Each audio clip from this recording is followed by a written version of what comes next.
Madame, Monsieur, bonjour. Merci de nous rejoindre à la une de l'actualité. Représentant le président de la République, le Premier ministre Nader El-Arbaoui a présidé hier une cérémonie organisée en l'honneur de la femme algérienne à l'occasion de la célébration de la Journée internationale des droits des femmes.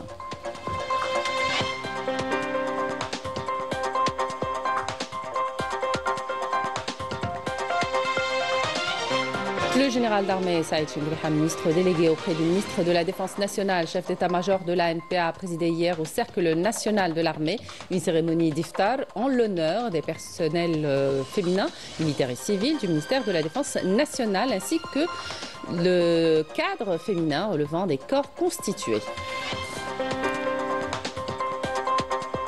Dans le volet mémoire, nous allons évoquer le dossier de l'utilisation de l'arme chimique par la France coloniale en Algérie à travers un film enquête de 52 minutes.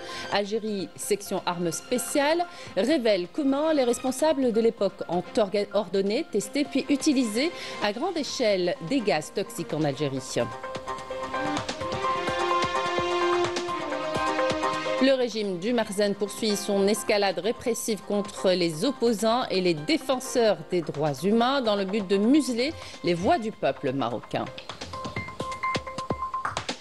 L'Union nationale des femmes sahraouies a célébré hier la journée internationale des droits des femmes et la chute du premier martyr de la cause sahraoui, une double commémoration à laquelle a pris part le président sahraoui Brahim Ghali. Bienvenue à tous. Représentant le président de la République, Abdelmadjid Tebboune, le Premier ministre Nader El-Arbaoui a présidé hier une cérémonie organisée en l'honneur de la femme algérienne à l'occasion de la célébration de la Journée internationale des femmes, organisée sous le slogan « La femme algérienne défie victoire ». La cérémonie s'est déroulée en présence de la ministre de la Solidarité nationale, de la famille et de la condition de la femme Soraya Mouloudji, de membres du gouvernement, de hauts responsables de l'État ainsi que de Moudjahidines et de personnalités féminines. À cette occasion, plusieurs femmes qui se sont distinguées dans divers domaines professionnels et scientifiques ainsi que dans les arts et les médias, le sport, la créativité et l'innovation sous toutes ses formes ont été honorées en reconnaissance des réalisations accomplies par la femme algérienne et en confirmation de l'attention que le président de la République accorde à la promotion de la femme, de la place de la femme et à la consolidation de ses acquis dans la société. Et toujours à l'occasion de la célébration de la Journée internationale de la femme, le général d'armée Saïd Chengriham, ministre délégué auprès du ministre de la Défense nationale, chef d'état-major de l'armée nationale populaire, a présidé hier au Cercle national de l'armée une cérémonie d'iftar en l'honneur des personnels féminins militaires et civils du ministère de la Défense nationale ainsi que de cadres féminins relevant des corps constitués. Rina Lorari.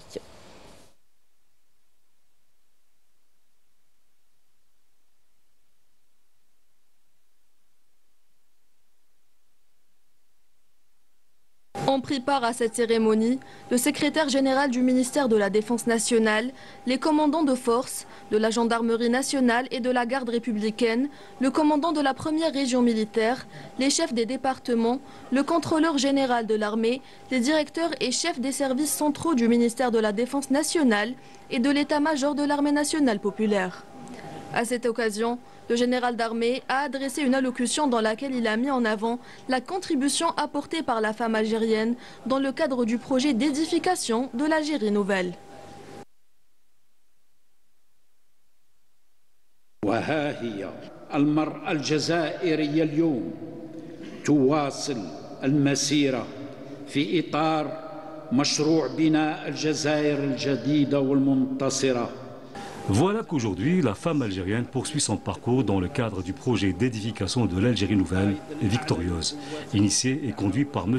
Abdelmadjid Tebboune, président de la République, chef suprême des forces armées, ministre de la Défense nationale, qui veille personnellement à accorder à la femme l'intérêt, le soutien et l'encouragement qu'elle mérite, en donnant les instructions de lui ouvrir les portes de tous les secteurs, sans exception, afin qu'elle puisse exprimer ses talents et libérer le potentiel créatif immense qu'elle possède pour contribuer au développement et au progrès du pays.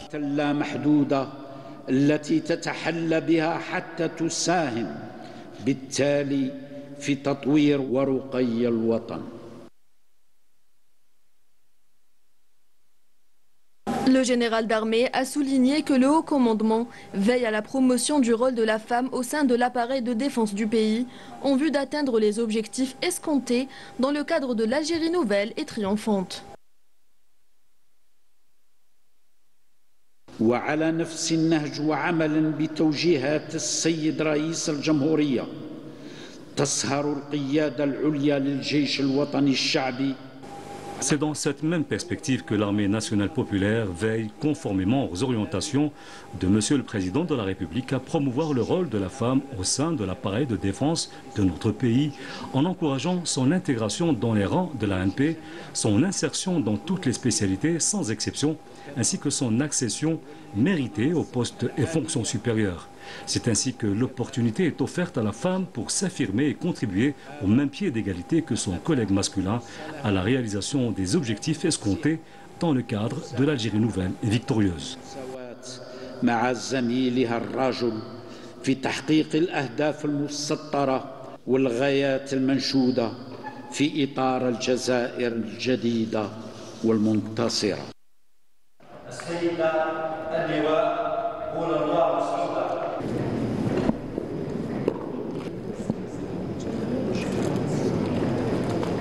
À l'issue, le général d'armée a honoré un nombre de personnels féminins tout en les exhortant à relever le défi avec persévérance et en leur souhaitant pleine réussite dans leur carrière professionnelle.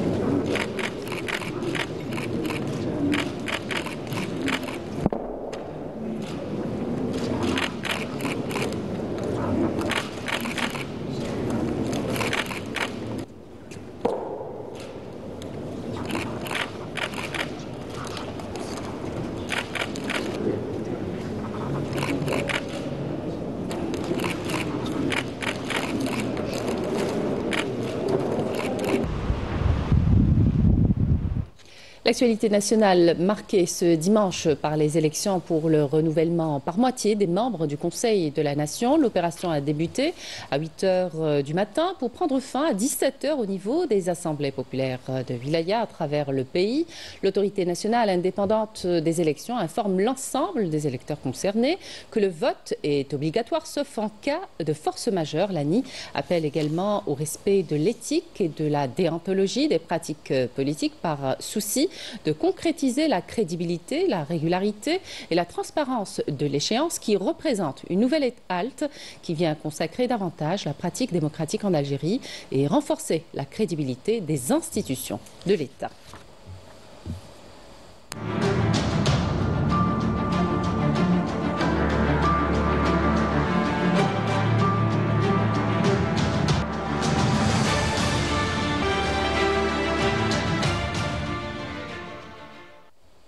Dans ce volet mémoire, nous allons évoquer le dossier de l'utilisation de l'arme chimique par la France coloniale en Algérie à travers un film enquête de 52 minutes. Un film réalisé par Claire Billet qui révèle comment les responsables de l'époque ont ordonné, testé puis utilisé à grande échelle les gaz toxiques en Algérie. Un tabou qui représente des milliers d'opérations militaires et plusieurs milliers d'Algériens tués et autant de disparus. Certains rescapés ont entamé une bataille juridique. Ils témoignent dans Algérie, section armes spéciales. Rina Lohari, Naïma Haouch. Ces pratiques longtemps dissimulées et rarement évoquées dans les récits officiels ont été révélées dans un documentaire grâce aux témoignages et archives militaires. Le documentaire Algérie, section des armes spéciales, qui sera diffusé aujourd'hui sur la radio et la télévision suisse, lève le voile sur cette face sombre de la colonisation. Réalisé par Claire Billet, il s'appuie sur des souvenirs et des documents inédits de soldats français et d'anciens combattants et civils algériens. L'un des axes majeurs du documentaire repose sur le travail de l'historien Christophe Lafay, dont la thèse est consacrée aux exactions de l'armée française en Algérie. Malgré de nombreux obstacles administratifs, ce dernier est parvenu à exhumer plusieurs documents d'archives, dont une lettre du commandant de la 10e région militaire adressée au ministre des Forces armées, Maurice Bourgès Monouri, attestant l'approbation de l'usage d'armes chimiques dès mars 1956 lors d'opérations militaires, notamment dans les régions montagneuses où se réfugiaient les combattants algériens et les civils. Le film revient notamment sur le massacre de la grotte de Rajtoh dans les Aurès, où près de 150 Algériens, hommes, femmes et enfants, avaient trouvé refuge avant d'être asphyxiés par un bombardement au gaz en mars 1956, un énième acte de barbarie étouffé par la France coloniale. Plus de 60 ans après l'indépendance, ce pan longtemps occulté de l'histoire coloniale française rappelle l'ampleur de la violence exercée contre le peuple algérien et souligne l'urgence d'une reconnaissance officielle des crimes de guerre commis par la France en Algérie. Au Maroc, et face à une corruption profondément enracinée, des réseaux mafieux ont infiltré les institutions et s'impliquent même dans le trafic de drogue, une situation alarmante qui menace toute la société. Imen Belmilout et Majda Jahmoun. Le régime du Merzen poursuit son escalade répressive contre les opposants et les défenseurs des droits humains. Objectif, museler les voix du peuple marocain et anéantir le front politique social. Ainsi, les Marocains vivent dans une misère extrême et livrés à eux-mêmes. Plus alarmant encore, la justice au Maroc est devenue un instrument de blanchiment d'argent et condamne les militants anticorruption. La corruption a atteint des niveaux avancés et menace notre société. Des réseaux et mafias de la corruption ont largement infiltré les institutions et certains sont impliqués dans le trafic de drogue.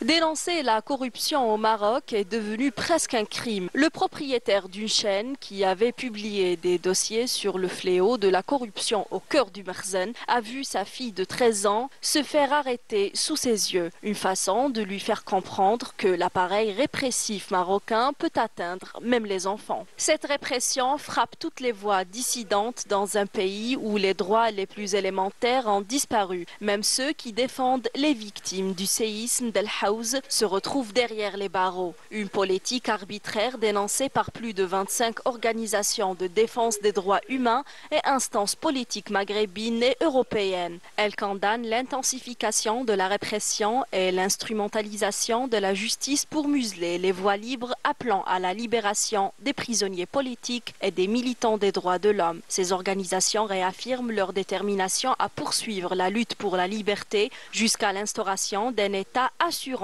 une vie digne et respectable.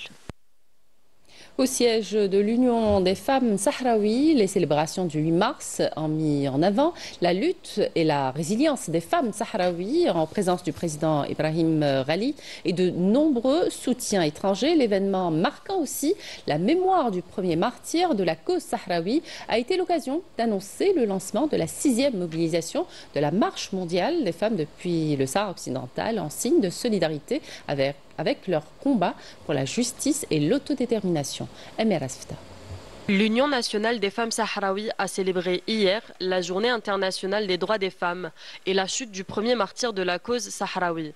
Une double commémoration à laquelle a tenu à prendre part le président sahraoui Brahim Ghali pour manifester son admiration pour la résilience des femmes sahraouies. Une résilience qui a été mise en lumière à travers des expositions retraçant leur parcours de lutte et leur rôle essentiel dans l'édification d'un État basé sur des institutions solides. L'empreinte de la femme sahraoui est incontestable. En témoignent les sympathisants étrangers venus en nombre assister à ce double anniversaire. Nous accompagnons les femmes sahraouies dans leur lutte pour recouvrer leur droit à l'autodétermination, qui est également le droit de tout le peuple sahraoui, puisque la femme sahraoui a toujours été et restera le socle de la société sahraoui, ainsi qu'un pilier fondamental du mouvement de libération. Nous sommes ici pour soutenir et accompagner les femmes sahraouies, considérées comme les héroïnes de notre époque, afin qu'elles puissent s'imposer dans les instances internationales et participer aux prises de décision au sein de la société sahraoui. L'événement a également été l'occasion d'annoncer le lancement de la 6e mobilisation du mouvement international de la Marche mondiale des femmes. Cette année, nous lançons la 6e mobilisation de la Marche mondiale des femmes depuis le Sahara occidental. C'est un acte de solidarité fort, libre et exprimé haut et fort en faveur de la cause sahraoui et des femmes sahraouies. So I am here today to show solidarity with the women of Western Sahara. Je suis ici aujourd'hui en solidarité avec les femmes sahraouies. Nous dénonçons toutes les formes de violence et de répression dont elles font l'objet. Nous sommes là pour réaffirmer notre soutien au peuple sahraoui. Cette journée marque une double commémoration, la chute du premier martyr et le 8 mars, journée internationale des droits des femmes. Nous sommes ici pour manifester notre solidarité claire et affirmée avec les femmes sahraouies. Cet événement réunit de nombreuses délégations féminines venues partager et soutenir les sacrifices et la lutte des femmes sahraouies contre l'occupant marocain oppresseur. Les femmes sahraouies poursuivent ainsi leur lutte dans les camps de réfugiés et dans les territoires occupés, aux côtés de leurs frères sahraouis, jusqu'à ce que leur pays recouvre son indépendance. Et en Palestine occupée, les femmes font face à un déferlement continu et systématique de violences commises par l'occupant sioniste, payant un lourd tribut, avec plus de 12 000 femmes tombées en martyrs durant plus de 15 mois d'agressions génocidaires contre la bande de Gaza, qui se poursuit d'ailleurs ce matin. Les forces sionistes ont pris d'assaut des villages dans le gouvernorat de Qalqilia, en Cisjordanie occupée, ce qui a provoqué des affrontements entre Palestiniens et forces sionistes. Et on termine ce journal avec le monde merveilleux du cirque. Et oui, El Florilegio est de retour à Alger. Les Algérois étaient présents hier en force à la soirée d'ouverture. Une soirée exceptionnelle qui a captivé et émerveillé, comme à chaque fois, le public avec des numéros époustouflants et interactifs, créant un souvenir impérissable, notamment chez les enfants. Voyez ce reportage de Friel Chir. Le cirque est de retour à Alger pour animer les soirées ramadanesques en famille. Ce grand rendez-vous artistique a réuni des talents algériens ainsi que des artistes venus de différents pays, offrant au public un moment de magie et de divertissement. On a toujours beaucoup de plaisir à venir en Algérie et aussi à la capitale. Je crois que c'est devenu le cirque des Algériens. Cirque Amar, c'est vraiment un cirque... c'est le cirque des Algériens, on le sent, car ça, en 20 ans, c'est quasiment 2 générations de cirque, c'est à peu près 50 personnes. C'est véritablement un village qui s'installe dans la ville où il monte. Donc là, on est au village africain et il y a le village du cirque qui est monté au village africain. Au-delà du spectacle, cet événement a favorisé un véritable échange entre le public et les artistes. Surtout les enfants. Un enfant, un sourire, J'ai fait un peu d'acrobat, je travaille aussi avec les animaux sauvages et je suis très contente d'être ici. Ça fait 7 ans que je connais l'Algérie, je connais très bien l'Algérie. Entre acrobatie spectaculaire, numéros d'animaux et clonerie, petits et grands ont pu vivre une expérience inoubliable dans une ambiance festive et chaleureuse. Le truc que j'ai le plus aimé dans le cirque, c'est les poneys. C'était très bien.